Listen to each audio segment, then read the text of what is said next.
था उसके अंदर हमने ओएस निकालनी सीख रही थी कि इनकी ओएस कितनी कितनी और कैसे कैसे क्या क्या होती है। सही है ना। फिर अब पढ़ेंगे हम लोग इसकी कुछ और प्रॉपर्टीज के बारे में। जरा देखना, जैसे मैंने तुमको थर्ड चैप्टर के अंदर वो पढ़ाई थी, एक इलेक्ट्रोकेमिकल सीरीज, याद है सबको कि वही वाली लिखो करो सुंदर काम नहीं मांगी आज मैं जिनसे फीस, सीडी को नहीं सुना। सही है ना, ये पूरी इलेक्ट्रोकेमिकल सीरीज थी। अगर तुम्हारे को वो इलेक्ट्रोकेमिकल सीरीज याद होगी तो उसमें सबसे ऊपर था फ्लोरीन। सही है ना, पर हाँ कुत्ते धारा भोके ClAuF, तो सबसे ऊपर क्या था? सबसे ऊपर था फ्लोरीन। सही है ना, मतलब कि ये जो जितने भी सारे के सारे हेलोजन होते हैं वो सारे के सारे बहुत बढ़िया ऑक्सीडाइजिंग एजेंट होते हैं।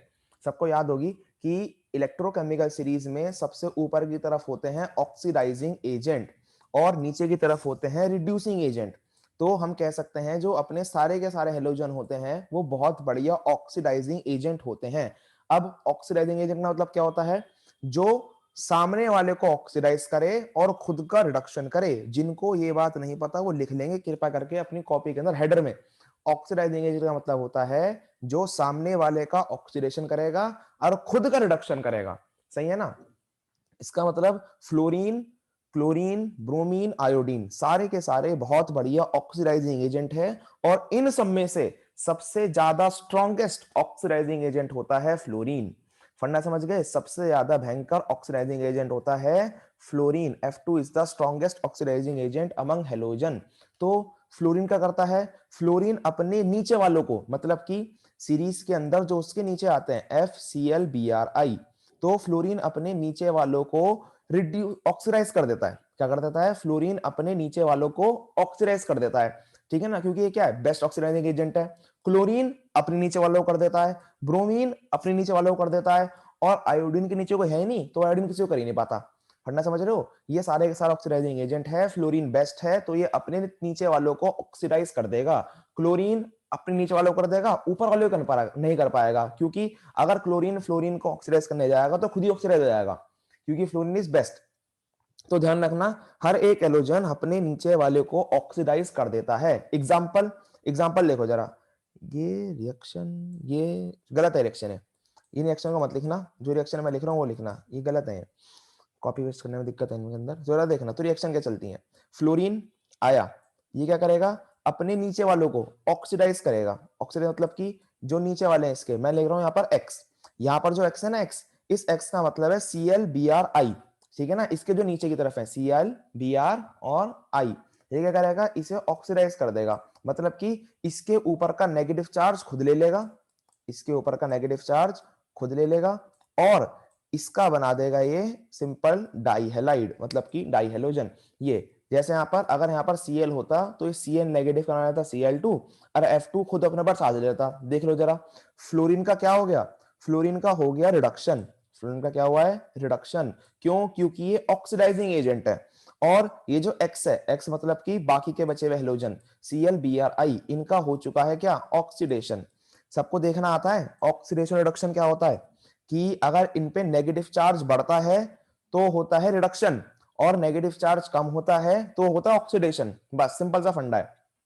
नहीं पता तो लिख लेना, थर्ड चैप्टर में सब कुछ बताया था डिटेल के अंदर कि क्या क्या होता है। इलेक्ट्रॉन दे देंगे तो ऑक्सीडेशन, इलेक्ट्रॉन निकल जाएगा रिडक्शन, ये सब कहानी वानी सब थर्ड चैप्टर बता दी थी। तो अगर किसी को याद ना हो तो अभी भी अपने हेडर में लिख लेना, नेगेटिव चार्ज बढ़ रहा है तो रिडक्शन, नेगेटिव चार्ज कम हो रहा है तो ऑक्सीडेशन। अब ऐसी फ्लोरीन किसको कर पाएगा? ClBrI को। लेकिन अगर तुम ले लोगे क्लोरीन Cl2, क्लोरीन किसे कर पाएगा? क्लोरीन कर पाएगा केवल और केवल ब्रोमीन और आयोडीन को। मतलब कि अब की बार यहाँ पर एक्स की जगह क्या है? अब की बार यहाँ पर एक्स की जगह है या तो Br या फिर I। तो क्या बना देगा? या तो बना देगा Br2 या फिर बना देगा I2, और रिएक्शन चलेगी बिल्कुल ऊपर वाले की तरह ही। तो ध्यान रखेंगे, बस ये अपने नीचे वाले को ऑक्सीडाइज कर देते हैं। ऐसे यहाँ पर है लास्ट वाले में, जो ब्रोमीन है वो कर पाएगा केवल और केवल आयोडीन को। So it is 2I negative, negative sign ले लेगा ब्रोमीन अपने ऊपर, क्योंकि खुद क्या कर लेगा ये? रिडक्शन, और सामने वाले कर देगा ऑक्सीडेशन।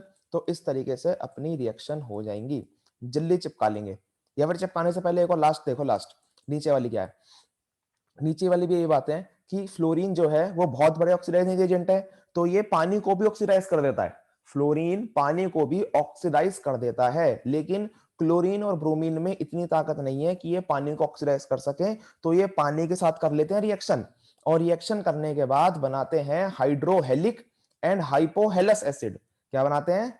हाइड्रोहेलिक and hypohalous acid. देखो जरा रिएक्शन, फ्लोरीन था बहुत बढ़िया ऑक्सीडाइजिंग एजेंट, इनने क्या करा, पानी को ऑक्सीडाइज कर दिया, पानी का ऑक्सीजन अलग निकाल दिया और हाइड्रोजन की खुद से रिएक्शन करा ली। देख लो जरा क्या बन गया, 4HF अलग निकल गया, ऑक्सीजन दो करने थे अपने को, मतलब कि ऑक्सीजन दो में चलता है ना, तो यहाँ पर दो ले लिया, दो दूनी चार, चार हाइड्रोजन है, चार फ्लोरीन लेने पड़ेंगे, तो इस तरीके से चार हाइड्रोजन चार फ्लोरीन लेके निकल गया, बना दिया 4HF और O2 अलग निकल गया।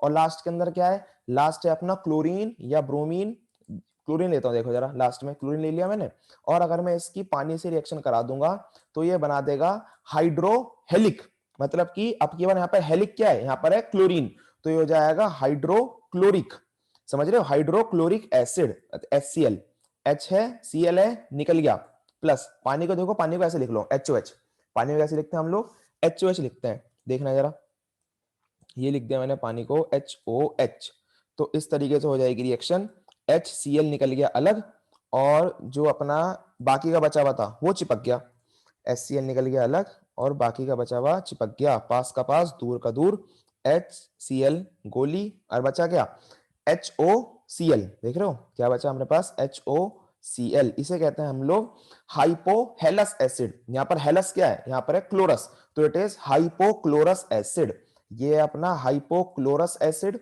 और पीछे वाला है हाइड्रोक्लोरिक एसिड, सही है ना, नाम समझ में आ गई है कैसे नाम पढ़ रहे हैं, हाइपोहेलस और हाइड्रोहेलिक, सही है ना, हाइपोक्लोरस एसिड, तो नाम याद रखना इनके, डायरेक्टली पूछता है कि अगर पानी के साथ रिएक्शन कराएंगे हम लोग हेलोजन की तो क्या क्या कंपाउंड बनेंगे, तो सिंपल सा फंडा है, फ्लोरीन रिएक्ट करेगा बना देगा बहुत ही बढ़िया ऑक्सीडाइजिंग एजेंट है, तो ये क्या कर देगा, पानी का ऑक्सीडेशन कर देगा और O2 बना देगा, लेकिन ब्रोमीन और फ्लोरीन में इतनी ताकत नहीं है कि वो पानी का ऑक्सीडेशन कर सके, तो वो क्या बनाएंगे, हाइड्रोहेलिक एंड हाइपोहेलस एसिड बनाएंगे, सही है, जल्दी सारे रिएक्शन टेप लेंगे।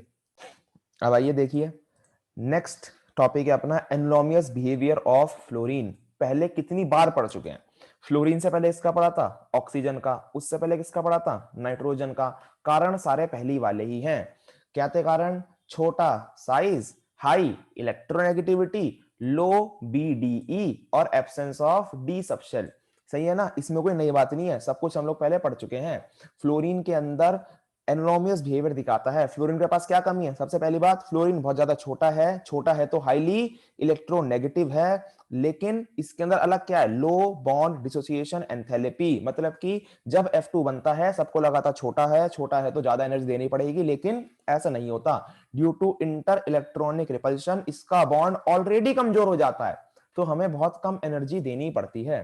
Then next absence of D subshell, मतलब कि इसके पास डी सबशेल नहीं होती, जैसे कि हम लोग कल को देख चुके हैं, ठीक है ना, तो इसमें कोई समझने लायक नहीं था, यहां से देखना जरा, याद रखने, लेकिन वो 4 पॉइंट सबके आंसर वही हैं, मतलब कि तुम्हारे से बहुत सारे क्वेश्चन पूछे जाएंगे कि फ्लोरीन ऐसा करता है बाकी सब ऐसा नहीं करते, ये ऐसा करता है नहीं करते, तो आंसर उन्हीं चारों पॉइंट में से एक पॉइंट होगा, ठीक है ना। अब जरा देखना नेक्स्ट, रिएक्टिविटी टुवर्ड्स हाइड्रोजन, जब भी ये हाइड्रोजन से रिएक्ट करेंगे तो क्या बनाएंगे, HF HCl HBr HI, सारी की सारी वही पुरानी बातें कि अगर हमारे को एसिडिक स्ट्रेंथ देखनी है, कौन सा सबसे बढ़िया एसिड होगा, सबसे बढ़िया एसिड वो वाला होगा जो जल्दी से हाइड्रोजन निकालेगा। अब इन सब में से अगर मैं बॉन्ड बनाऊं, HF का बहुत छोटा बॉन्ड, HCl का थोड़ा बड़ा, HBr का और ज्यादा बड़ा, और HI का सबसे बड़ा बॉन्ड, तो जिसका बॉन्ड जितना ज्यादा बड़ा उतनी जल्दी वो टूट जाएगा, और जितनी जल्दी टूटेगा उतनी ही जल्दी हाइड्रोजन निकालेगा, तो सबसे ज्यादा एसिडिक कौन सा हुआ, HI, उससे कम HBr, उससे कम HCl, उससे कम HF, सही है ना, बहुत सिंपल सा फंडा है। नेक्स्ट देखो, नेक्स्ट स्टेबिलिटी, स्टेबिलिटी मतलब कि कौन कितना ज्यादा स्टेबल है, तो जिसका बॉन्ड छोटा होएगा वो ज्यादा स्टेबल होएगा, बिल्कुल सिंपल सा फंडा है, तो इसका मतलब स्टेबिलिटी के चक्कर में कौन सा बड़ा हो गया, HF सबसे ज्यादा स्टेबल, HCl उससे कम, HBr उससे कम, HI उससे कम, क्योंकि HI का बॉन्ड सबसे बड़ा, बहुत जल्दी टूट जाएगा, और इसी वजह से इसकी स्टेबिलिटी कैसी होती है, लो होती है।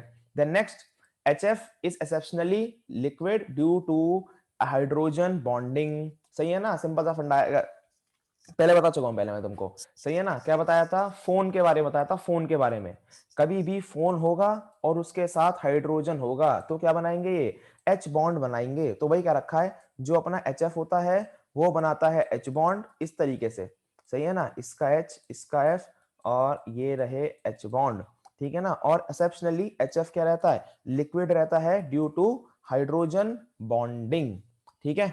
तो इसमें कोई दिक्कत, जब ये लोग ऑक्सीजन से रिएक्ट करते हैं, जरा देखना रिएक्टिविटी टुवर्ड्स ऑक्सीजन, ये लगभग लगभग सारे के सारे अनस्टेबल हैं, बहुत कम कम देर के लिए बनते हैं, मतलब कि बिल्कुल मिनटों के लिए या फिर सेकंड्स के लिए बनते हैं। बस इनको ऐसी के ऐसी याद कर लेना, याद ना हो तो अपनी कॉपी में लिख लेना, ठीक है ना। इनके ऊपर क्वेश्चन बहुत कम आता है, ये पूछे नहीं आते कभी भी कि जब भी ये लोग ऑक्सीजन से रिएक्ट करते हैं तो फ्लोरीन बनाएगा OF2 O2F2, क्लोरीन बनाएगा Cl2O ClO2 Cl2O6 Cl2O7, क्योंकि बहुत सारे हैं। और लेकिन इनमें खास बात क्या है, खास बात है कि सारे के सारे ऑक्सीडाइजिंग एजेंट होते हैं, सही है ना, सारे के सारे बहुत बेहतरीन ऑक्सीडाइजिंग एजेंट होते हैं, क्योंकि सिंपल सा फंडा है, अनस्टेबल है, अनस्टेबल है तो क्या करेंगे, ऑक्सीजन रिलीज कर देंगे, और अगर ये ऑक्सीडाइजिंग एजेंट है तो ब्लीचिंग का भी काम करते हैं, तो इन्हें हम लोग ब्लीचिंग एजेंट भी कहते हैं, सही है ना। तो याद रखना इनको, बस ऐसी कॉपी के अंदर लिख लेना, कोई इतने ज्यादा रटने की जरूरत नहीं है इन्हें, क्योंकि ये पूछे नहीं जाते। जैसे ब्रोमीन का Br2O BrO2 BrO3, सही है ना, अपनी अपनी उसके हिसाब से बनते रहते हैं। चलिए आइए देखिए, ये तो कुछ ऐसा कुछ खास याद करने लायक नहीं था। नेक्स्ट देखना, नेक्स्ट ये इंपॉर्टेंट है, इस पे इंपॉर्टेंट मार्क लगा लेंगे। रिएक्टिविटी टुवर्ड्स मेटल, मेटल के टुवर्ड्स रिएक्टिविटी, जब भी अपने हेलोजन मेटल से रिएक्ट करते हैं क्या बनाते हैं, मेटल हैलाइड बनाते हैं, सही है ना। सिंपल सा फंडा है मेटल हैलाइड बनाने का, केवल और केवल वैलेंसी मैच करनी है। वैलेंसी मैच कैसे, यहाँ पर Cl2 आएगा, ठीक है ना, क्योंकि क्लोरीन दो में चलता है, क्लोरीन और ब्रोमीन हमेशा दो में चलते हैं, तो यहाँ पर Cl2 यहाँ पर दो यहाँ पर दो, बैलेंस कर लेना, सही है ना।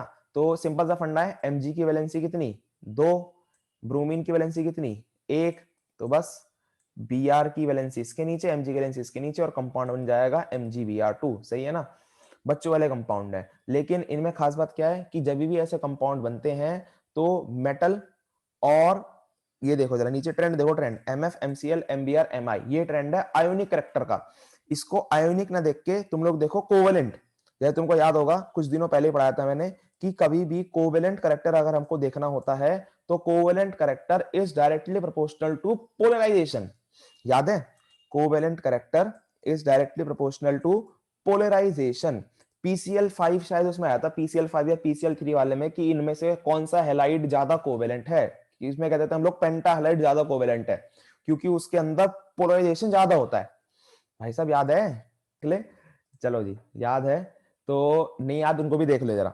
कोवेलेंट करेक्टर डायरेक्टली प्रोपोर्शनल होता है पोलराइजेशन के, मतलब कि जितनी ज्यादा पोलराइजेशन उतना ज्यादा कोवेलेंट करेक्टर, और ऊपर से नीचे जाने पर साइज बढ़ता है, जैसे जैसे साइज बढ़ेगा वैसे वैसे पोलराइजेशन इंक्रीज होगी, जैसे जैसे साइज बढ़ेगा वैसे वैसे पोलराइजेशन इंक्रीज होगी। जैसे अगर तुमको बना के दिखाऊं NaCl, ये देखो जरा, ये रहा Na और ये रहा Cl, ठीक है ना, ये तो बिफोर अप्रोच, मतलब कि जब इन्होंने अप्रोच नहीं करी थी NaCl, लेकिन जैसे ही NaCl ने बॉन्ड बनाया ये लोग पास पास आए, तो कुछ इस तरीके से Na ने Cl के क्लाउड को अपनी तरफ अट्रैक्ट कर लिया, देख रहे हो, इसे कहते हैं हम लोग पोलराइजेशन।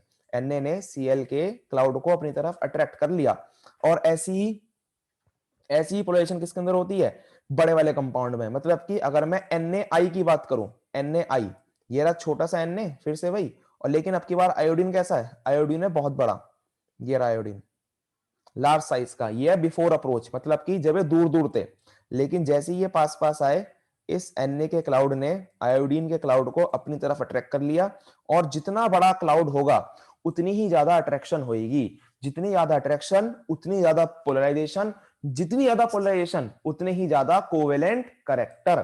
तो हम लोग कह सकते हैं NaCl आयोनिक है ज्यादा और NaI इज कोवेलेंट। तो उसका उल्टा ही एनसीईआरटी ने दे रखा है, उल्टा बोले तो एनसीईआरटी ने कह रखा है कि आयोनिक करेक्टर ऊपर से नीचे आने पर डिक्रीज होता है, बिल्कुल सही बात है, क्योंकि कोवेलेंट करेक्टर ऊपर से नीचे आने पर इंक्रीज होता है, सही है ना, बात समझ में आती है। कोवेलेंट करेक्टर ज्यादा होगा ऊपर से नीचे आने पर, क्यों ज्यादा होगा, क्योंकि साइज बढ़ेगा, साइज बढ़ेगा तो पोलराइजेशन बढ़ेगा, तो ध्यान रखना ऊपर से नीचे आने पर आयोनिक करेक्टर घटता है और कोवेलेंट करेक्टर इंक्रीज होता है। दोनों पूछ सकता है तुमसे, कोई भी क्वेश्चन कर सकता है कि बताइए कोवेलेंट या फिर आयोनिक करेक्टर ऊपर से नीचे आने पर डिक्रीज होता है या इंक्रीज होता है इन मेटल हैलाइड्स, सही है, चिपका लेंगे डायग्राम समेत जिनको नहीं याद है, चाहे जिनको याद भी है वो भी चिपका लेना।